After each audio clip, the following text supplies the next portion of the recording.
against armband. He's got Seamus Coleman in front of him. He plays it to Rabiot. Rabiot just pulls the ball back around Coleman and then tries to play it across, but gives it away to Cullen. Cullen's giving it away though to Pavard, and he has a shot, and it comes off the top of the crossbar into the back of the net, and that's a dreadful mistake on the edge of the Irish box. Pavard, like an assassin, is in there to punish Ireland, and he scored the first goal of the night in the 50th minute.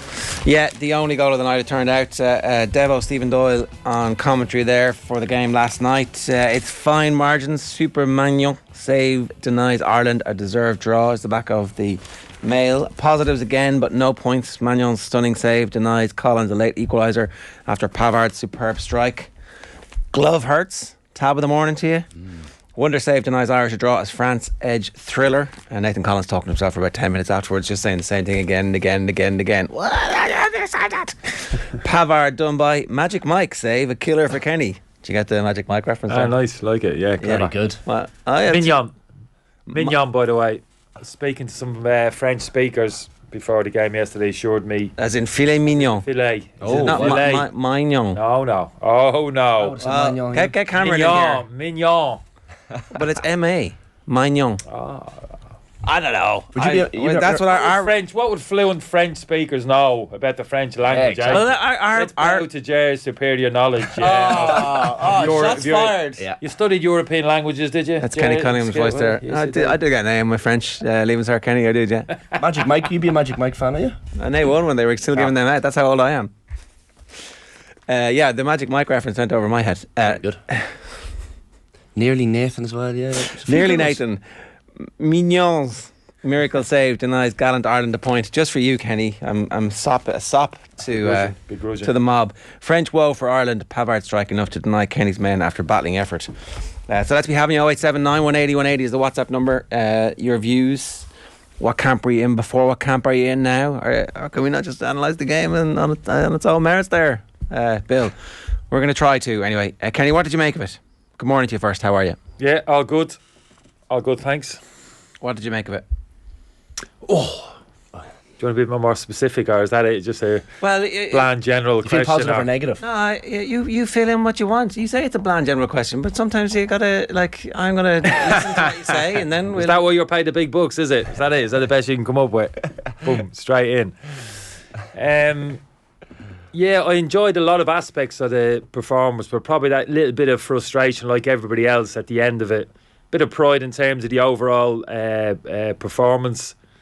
I understood how we set up. I thought thought the defensive structure was really solid, very sound, held up really well against a very talented French team. Yeah, but just that little bit of frustration in terms of the nature of the goal, really how we gave it up. I can understand. It'd be an easy thing to say, Josh, wouldn't he just, hoof it up the pitch? Exactly what I would have done in that situation. But of course, we're looking to play a different way under Stephen. We're looking to be a little bit more progressive with our passing and work our way up the pitch a little bit. And it was just a misjudgment on his part. You could tell what he was trying to do. Just pop the ball to Jason Knight and kind of work our way up the pitch, which we had to do because we only played with one central striker last night, which might have been a slight surprise. All the chat during the week was who's going to play up front with Evan Ferguson, what's going to be the preferred striking partnership. Is it going to be Obafemi who's going to pace in behind? Will it be Ogbene? Did he do enough in his cameo against Latvia? So it was all about that striking partnership up front, and we didn't see that. Surprised us a little bit maybe in terms of throwing Ogbene off the right. So we had a flat midfield four, really, out of possession of the football, and Evan Ferguson kind of as a lone central striker. And I understood it against the French. If you play with two up front and a narrow three in midfield, you kind of open yourself up a little bit down the sides. I mean, now the quality the French have down the sides. So Jason Knight on the left, Chidozie Ogbonny on the right, out of possession, doubled up with Matt Doherty and Seamus Coleman, nullified the threat of their wingers. Mbappé was like, I don't know who that imposter was in wearing Mbappe's jersey last night, but yeah, he had an awful night. Again, wasn't it? For him. Just anonymous. Yeah, dreadful to be honest with you. Like, number of the French players, in all honesty, never turned up. Actually, they gave the type of performance that we were hoping for. There was an argument in terms of coming off the back of the Dutch game. Maybe there might be a little bit of a drop off collectively in terms of the French performance. Focus, concentration wouldn't quite be there, wouldn't be at the level they were against the Dutch, and that's probably how it panned out. Now we can argue about how well we played, absolutely right, but they were way off it last night. A kind of window of opportunity I felt presented itself, and we very nearly took it, and that's the kind of frustration. Stayed in the game for long periods, conceded the goal, but the good thing when we conceded the goal, heads didn't drop, concentration levels were still good. You know, we stayed in the game and came on strong with a couple of substitutions from the manager, kind of laid on a push for the equaliser and very nearly got it. And if we had have, I think we could have said with some justification we'd earned it. And I think that would have been fair. But at the same time, having lost the game 1-0, can't quite bring myself to say that we was robbed. No. In terms of having lost the game. So when people talk about fine margins, which I understand, but as you said, probably about right. That 1-0 quite easily could have turned to 2-3, 4-0. Do you know, with any other team, you can drop the heads, let France get back in the game and properly kill us off. But the fact that Ireland pushed on and nearly got the point, that's hugely positive, isn't it? Because that quite easily could go to 3. Yeah, there was positives from the front, but the positives for me really came from our defensive structure. And there's been times previously under previous managers where I felt we've looked in very open and a little bit shoddy out of possession. You know, no real cohesion in terms of what we were doing, defensive organisation. That wasn't the case last night. Very quickly early on, you could see Chiedozie Ogbene had been asked to play off the right side, and very quickly looked at it and thought, yeah, I can see this. We look really solid here. You know, they're not gonna punch through us very easily tonight. But just felt as if in terms of working our way up the pitch, and I spoke about quick counter attacking against the French. If we can pinch it off them, even in our own half the pitch, we'd have a real opportunity to hurt them counter attack with Evan Ferguson and another up the pitch. We'd have 2 targets, Ger, to hit when we won the ball back. Put a ball over the side, real pace with Obafemi and potentially Ogbene in behind. But we didn't quite see that because of how deeply we defended. Evan Ferguson was our only really target when we won the ball back. Chiedozie Ogbene done great trying to join in from that right hand side, but it's different. He was coming from a deeper position in midfield. I mean, there was one chance first half. We played a ball over the top. I don't know if you remember, to Evan Ferguson. It was a clip ball over the top of the inside left channel, and he raced down the side 1v1 Upamecano, I think it was, and he swiveled straight away and put a cross into the box. It was a great cross. No one there. Yeah, there was nobody there. Yeah. And it was Chiedozie Ogbene was the one trying to get there from a kind of deeper position. But of course, if he'd have been starting higher up the pitch alongside him, he's probably coming onto that, maybe getting his head onto it. But so it's the yin and the yang, isn't it? You know, for what you gain in terms of the defensive solidity, you lose a little bit in terms of getting maybe a bit of traction at times in the opposition half the pitch. But I could understand it, and I thought it was a smart move. As soon as I saw it, I thought, I wasn't scratching my head thinking, oh, what are we doing here? We're not playing with the front 2. Chiedozie off the right. I understood it totally because of the qualities which the French have. So there was a plan there in place, and it very nearly paid off for us. So close. Yeah, like you've got to look at this in the round with the journey that the team has been on, to use that terrible phrase. The journey that the team has been on from like being able to pull off one-off performances against Portugal, for example. I was just chatting with Phil about this outside. The Portugal game was a bit of an island, right? Because either side of it we performed badly, but we were capable of putting in a big one-off performance. This didn't feel like it was just a big one-off performance. We could be completely wrong, right? And so that'll be borne out over the course of the rest of the group. This is the first of the qualifiers. But if we were to build on this, the reason that I think we can build on this is that everybody was doing a job that they knew exactly what they were supposed to be doing. We've played this way, like with the flexibility of Chiedozie off the right? But we've played this way.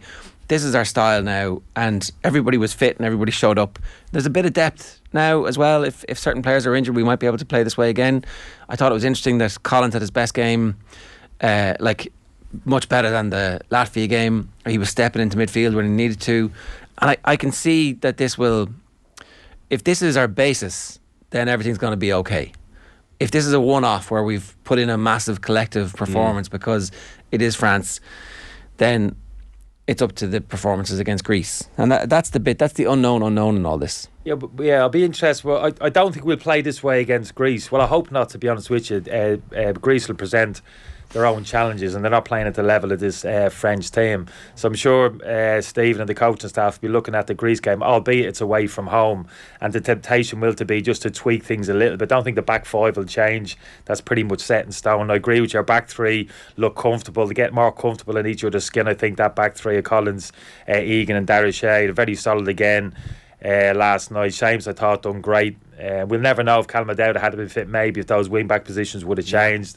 But I was always a fan of playing Seamus in that kind of right back position last night. Just his experience, kind of defensive noose up against Mbappé. He's also playing really well at the moment. Like he's fit. Yeah, he is fit, but you probably look at Seamus in probably his best position in that system that we're playing. It's probably right side of a three. He went in there for the last 15-20 minutes and looked very comfortable there as well. But he was smart against Mbappé. He got up against him, didn't allow him to turn. Probably the only time Mbappé did in the first half, he opened his body up, he ran at Shane and he knocked the pass. I don't know if you remember it, but it was great defending. It was a real cameo why it was a smart decision to put Seamus there, because he fronted Seamus up. Seamus gave himself a 3 yards head start, which is all you can do. Like, you can't drop 10 yards off. You drive on your inside. But he knocked the pass Seamus straight away, took a big touch, knocked it past him. Seamus kind of bumped him after a couple of yards, kind of bumped into him, knocked him off balance. And when he tried to cut across Seamus, he dived in and made a great well-timed tackle, gave away a corner kick. So that's what I'm talking about, kind of that kind of intelligence in 1v1 situations. That's why it was a smart move to play Seamus over there. So that's all. That back five unit for me is great. Looks solid. Mbappé Diallo will come into the equation there. I think if he gets a bit more game time, O'Dowd might come back into the equation, a kind of left wing back. But it's that midfield and front area for me which is going to be key. So if you're saying to me like that a Greece game, you're saying nothing can change, that blanket midfield four and lone central striker, for me I'm thinking no. I think we can tinker with things. For me, can we think about that front two? Can we think about getting Ogbene in that central striking position up alongside Ferguson, and maybe in that midfield three? Is there an argument for getting Smallbone in there, a bit more of a creative edge in there at the expense of either maybe Jason or Knight for that particular game? Gives you a little bit more of a player in midfield. You play a bit more possession based, maybe gain control a little bit more in that central area. So those things for me are kind of interesting going forward, and they're going to be important, those kind of key tactical decisions. What about Jason Malumbi's performance? Like, there was the moment early on where he tried to get the crowd G'd up. Did he win a throw in or something, maybe, was it? I think he made a run back. Sorry, he tackled. Yeah, there was a counter attack, and it was like, fans are going to counter attack. There's going to be sliding to fair post. Somebody's going to run in. We've seen this a million times. It's brilliant. His performance was just he done great. Yeah, but we're going to need more than that. Ger's talking about it's a new day. We're playing it a different way. Well, we didn't play that way last night, and I understand why we didn't. There was an individual. Sorry, the qualities with just to interrupt, right? Because one of our chances, I think it's the Jason Knight chance in the second half, comes from us being under intense pressure in our own penalty area, and we were super calm. I think that's different. I do think that's a significant change. And so we are. There is an evolution. It's not finished, I would say, but that's like under any of our managers, I would say.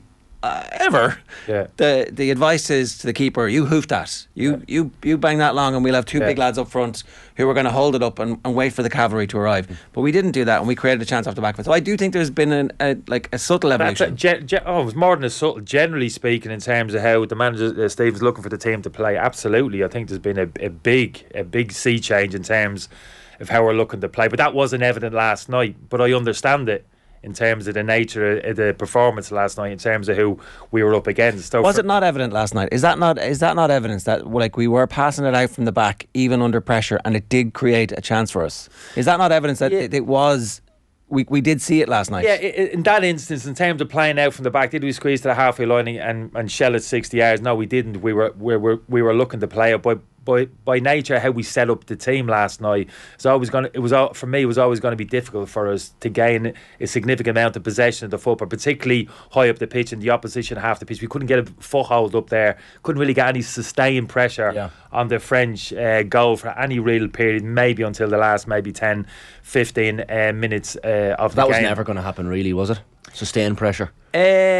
No, it was never going to be easy, and it certainly was never going to happen. Maybe in terms of how we set up. For me, as soon as we sacrificed that one central striker, made it probably a little bit more difficult. But like I said, I could understand it Because I can understand the conversations between manager and coaching staff during the week. How are we going to strike that balance between that defensive solidity and also offering an attacking threat?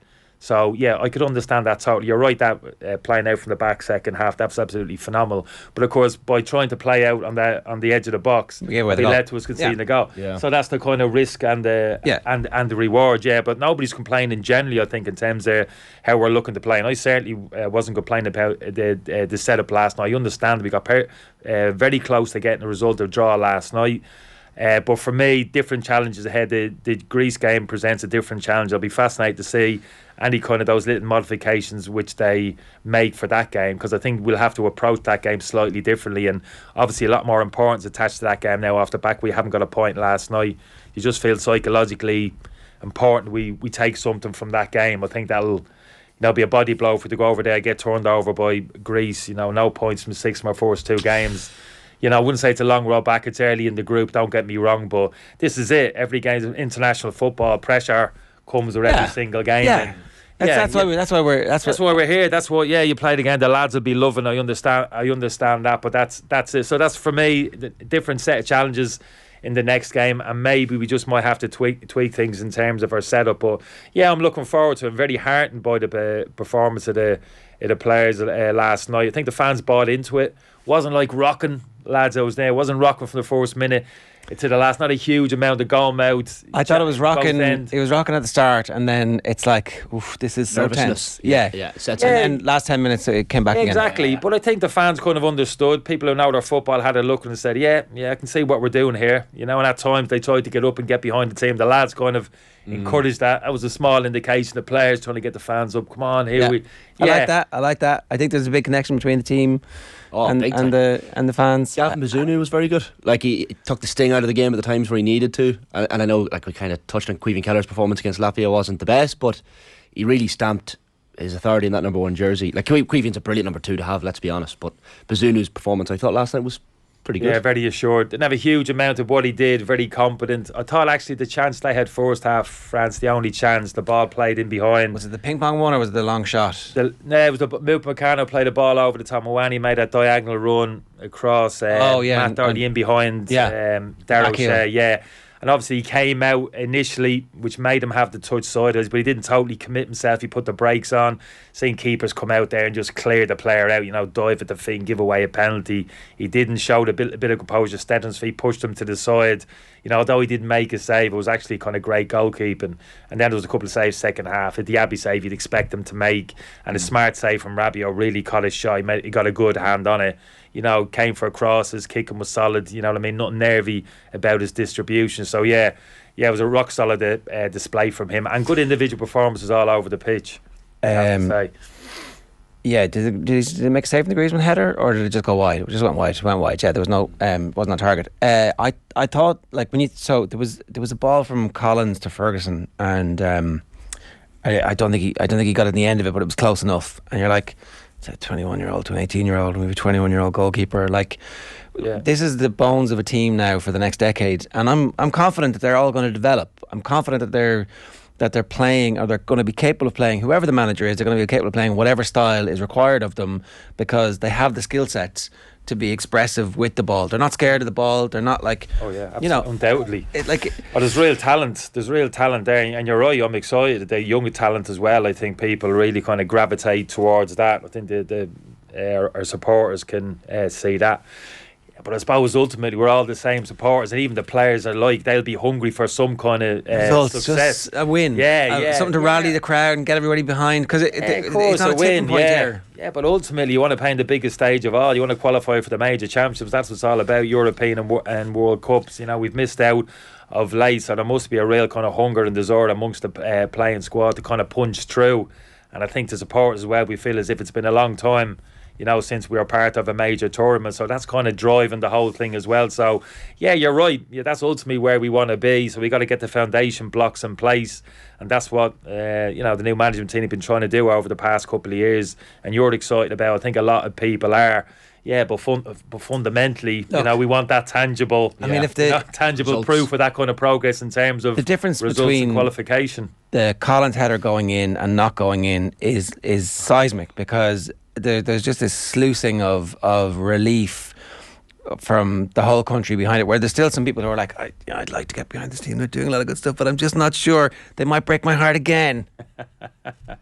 How did your heart feel when that Pavard goal went in? Like it was so unlike Josh Cullen to give the ball away in that instance, but it was just so. Do you remember gutting. that goal? Do you remember the goal he scored? Was it 2008 World Cup? Yeah, I mean, phenomenal striking. I had forgotten it. I had to look it up. I'd totally forgotten that game. It finishes 4-3. Yeah. Now it was 4-2, and then Messi scores in the 97th minute. Far better strike than that tech. So he's got it in his lock, and it was interesting when he broke through. He had Mawani on his. It was almost a 2v1 against Dal O'Shea, and I was expecting him just to suck that in and play in Mawani, which is generally what you do. You got a forward-thinking player. You know, you're an orthodox full-back, strokes centre half. But this lad backs himself, and he had a poor night. Pavard, as a lot of the French players did. A lot didn't go right for him. Picked up an early booking as well. I thought he was going to get dragged. I thought it was only a matter of time before he gets pulled and that Koundé comes off. He's a bit of a liability there. It hasn't happened for him at all. And then he steps up and hits a strike as well as that. I mean, it wasn't even in the top corner. If you're looking from behind, that'd be 3 yards inside the post, but he hits it so hard. Oh, that's precision high into the net. Yeah, phenomenal strike. Kevin Doyle on the telly was like, I think maybe Bazunu could have done better first time he saw it. I was like, I don't know about that, Kevin. No, I'm not so sure. I think that was... No, it was just because it didn't do it justice. One of them, the slow-mo really doesn't do. You look at the slow-mo, you think it's 3 yards inside the post there, and he's not that far away from it, Gavin. But 40 miles an hour. Oh yeah, when he hit it originally, you thought, oh my God, stop it. Yeah. Okay, OTB AM live with Gillette Labs. Get the ultimate shave or your money back Neon Night edition available now. Kenny's obviously with us for the next hour or so. If you want to get your thoughts in, you can leave a comment on the YouTube stream, youtube.com/off the ball. I'm going to do some of your comments now. JP Wright says, is Kenny the unluckiest manager we've ever had? I admire his braveness and his vision, but the poor guy just can't get a rub of the green. Ireland were excellent last night. Hang on, something's deleting on me here. Ireland were excellent last night. They've set down a marker now for performance levels going forward. That's the thing, right? So we all remember the night in Paris where Thierry Henry handled the ball. No. It was a sensational performance from the Ireland football team. We played brilliant football that night. From nowhere, that performance, didn't it? Absolutely, yeah. It came from nowhere, and that group never played at the same level again. They never, that was a last thing of a dying wasp. All those players desperately trying to qualify. And then eventually we qualified for a tournament and didn't go very well. And there was also a suggestion that they ignored the manager's instructions that night and decided that they were just going to, like Duffer and Keane, this is the story, Duffer and Keane, no, we're just going to do this, right? I don't know how true that is. Yeah, it was out of keeping, wasn't it? It kind of blew us away a bit, the performance that night. But I thought the balance, you probably remember that game. I can't remember that game too clear, but I got a sense that night, that wasn't a case of circling the wagons around the kind of penalty box. We really offered an attacking threat that night against the French. We broke out really good kind of control the ball in midfield against a reasonable amount of really possession. Brilliant French side. Yeah. So I suppose that's the kind of ideal what we're looking for in terms of that real solid defensive structure, but springing out from that, Ger, and really offering an attacking threat as well. Now, but we were 1-0 down obviously as well, so that does alter your mindset a little bit. France were defensive from the start, going, sure, look, all we have to do is hold them off, it'll be grand, and then they cheated us. But anyway, my point was that was again a unicorn. That never happened around that. This needs not to be a unicorn performance. Well, the average age you pointed out was totally different last night compared to that night. Yeah, which is so positive. Yeah, it's true. I guess the Portugal performance when Ronaldo breaks our hearts was also a bit of a unicorn in that we didn't perform that well against other sides. My hope is that there's enough in the structure here, notwithstanding you're saying we need to tweak it, but whatever those tweaks are, that everybody understands what their role is going to be. There's a clarity of thought, there's a clarity of purpose, and that leads to good results. Yeah, well, that's the hope. Yeah, absolutely. I think we could all certainly row in behind that. Yeah, undoubtedly. It doesn't just feel like a hope. Do you know what I mean? It feels like this it is at the moment. Yeah, it is a hope at the moment because I suppose we haven't seen that in terms of results. So far, we haven't seen enough in terms of to suggest with real kind of confidence. Oh, it's only a matter of time before we make that breakthrough, and that kind of run of success in terms of results is going to come our way. I take your point on what you're saying in terms of shoots of optimism, the average age of the team, but the reality is no guarantee young talent, and we're talking elite international football here. Yeah. I'm sure there's a lot of international teams out there who can point to some real, a sprinkling of young talent within the squad, and we certainly have that. But those players have to kind of realise their potential. They have to factor in terms of good organisation and preparation, tactical setup, and that's where the managers, coaching staff come in. They suppose that's what I'm saying. Make an impact. Roll all of that together. But I think confidence as well, in terms of, don't underestimate in terms of results how much that can help players' kind of confidence and growth together collectively. Easy to come out after the game, another defeat, and talk it up and kind of be bold and positive.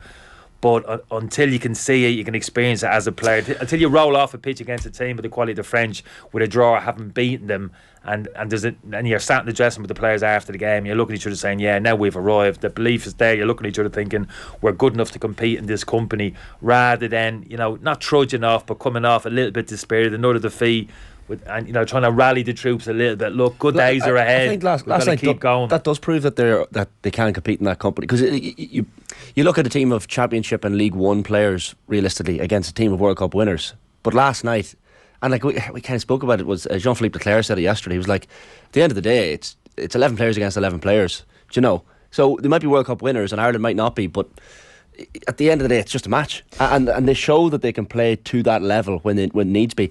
Maybe it's because it's at home, maybe it's because it's World Cup winners. It's easy to get up for those big games, but as you say, you have to get up for the Greece games and the Gibraltar games, probably even more so.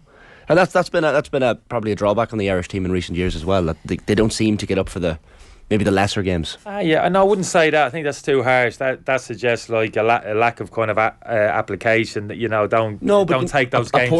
Portugal and a Serbia, they're easy games to get up for. France, an easy game to get motivated for. But I wouldn't say the Irish team haven't got. I didn't think they didn't get up for the game against Latvia. I'd never question in terms of mentality or their application in terms of the players. Just feel as if you can break down the performances at times, and maybe we can have a conversation about, was the balance of the team right, individual selections, and say did we play in the kind of right areas, where we looking to get the ball from back to front kind of quickly enough, and all of those general conversations which most teams would have. I think that's all fine, that's all well and good, to be honest with you. But I'd never question in terms of the mentality of the players, and I think you're right, there's a real kind of togetherness amongst this group.